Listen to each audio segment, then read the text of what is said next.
Hello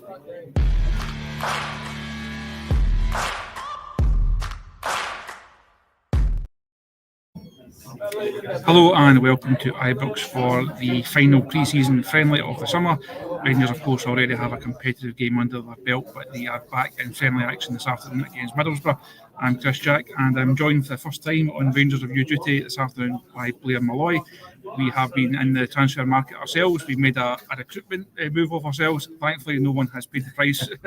Unlike the Rangers recruitment drive, no one has to leave before we bring bodies in. So, Blair, welcome to Ibrox. Welcome to the Rangers Review. Thanks very much, Chris. I'm looking forward to it. I'm not sure what kind of transfer fee I would cast in today's market, but good to be here all the same. A good free agent, let's put it that way. I was the same free agent once upon a time on the review, and I'll leave it up to the viewers and readers to say whether it's been value or money for not. But of course, we are here at Ibrox for the friendly today, and we will get straight into your team news.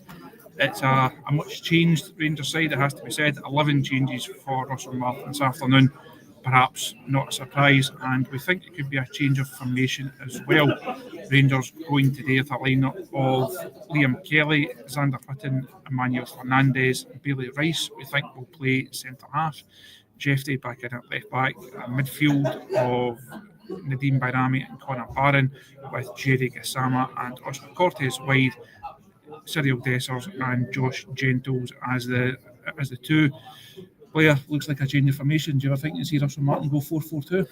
Very interesting to bring a 4-4-2 this early into proceedings. Not usually what he goes for, Chris, but obviously he spoke during the week about how we're going to see new faces out today. We're going to see guys who haven't had minutes get minutes in their legs, and of course maybe a couple of guys from Tuesday as well just get a little bit of repetition. Maybe slight disappointment we're not seeing Tello Asgard, maybe just not ready quite yet for him to be involved in proceedings. But for me, the interesting one about this afternoon, Bailey Rice at centre half. I know he played that a little bit in the summer, maybe in some training sessions. You might have seen that up close. What do you think the thinking is behind that? I think they're short of bodies. Okay. That maybe will be first thing. You look at that bench. I'll just run through it. It is Butland, Wright, Tavernier, Aarons, Cameron. I thought might have had a wee sniff of a start today. Dowell, Giga, Raskin, Curtis, and Danilo. There's not an obvious centre half that you'd be willing to put in there and risk. Obviously, Nasser Giga being the main man on the squad, given events to come in midweek, you don't really want to be risking him. So I don't think it's a surprise that he doesn't start.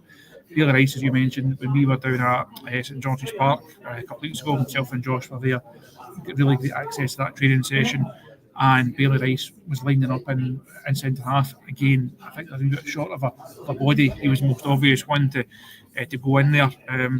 Interested to see how he does. He's certainly also comfortable on the ball. So if you are a Russell Martin centre half, that's a big part of your game. You need to be adept at moving through the thirds and be able to play those passes. So I'm interested to see how he does. He should certainly be good at that side of it. Is he going to be any good at the actual defensive side of it?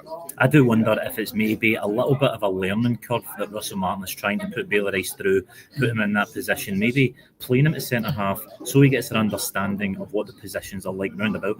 Because I think we all agree that Bailey Rice is a centre midfielder going forward. He's probably going to be in that holding role because that's where we've seen him, and that's where a lot of Rangers fans have been excited about seeing him.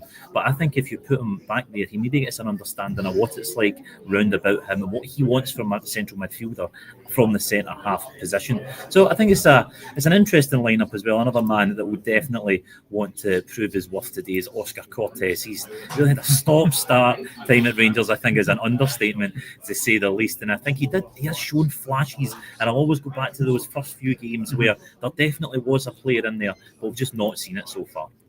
Not seen enough of him overall. Hopefully he can get through the minutes. I think that's a big thing for him. He has to start getting minutes under his belt, has to start showing what he's good at, what he's capable of. It feels a bit strange to say a pre-season game against a championship side is a big game for someone, but it does feel like a big afternoon for Cortes. He's not exactly banging on the door right now. He's seen Finlay Curtis come in, get his chance, earn his chance in pre-season.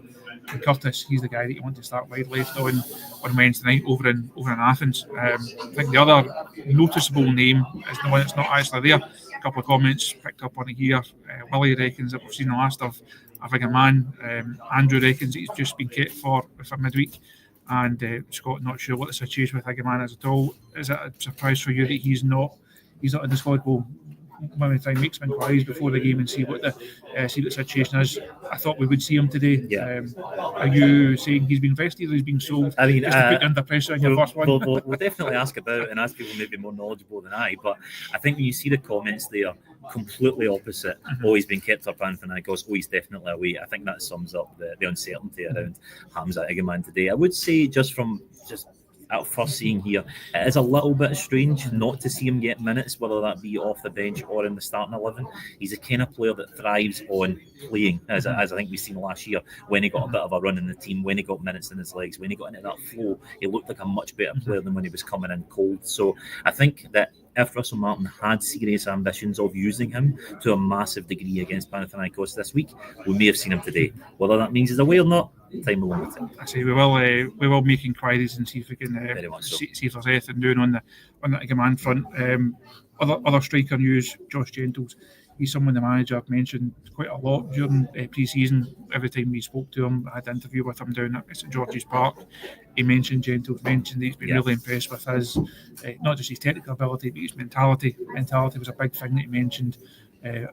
Speaking about Finlay Curtis the other night there, good to see another youngster get his chance. He's not going to be a starter this season. He's not going to be a guy you're going to go and pitch in against Panathinaikos, but he's clearly done enough to be in and around the squad.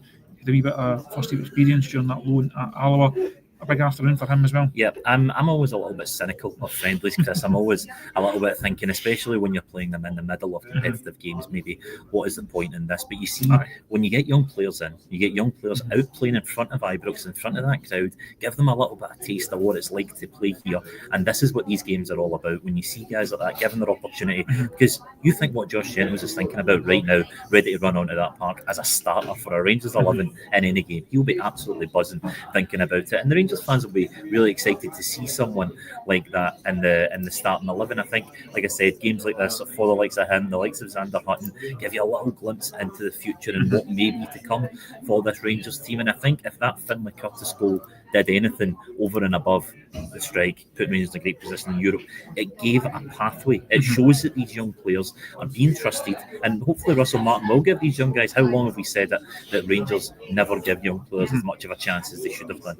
And if you see Finlay Curtis coming in and doing a job like that, then these other guys, the other young players in the academy, must be looking at guys like him and going, I can do that. And that can only be positive for Rangers going forward for me. Finally, a couple of points before we finish off. Richard here talking about Lyle Cameron.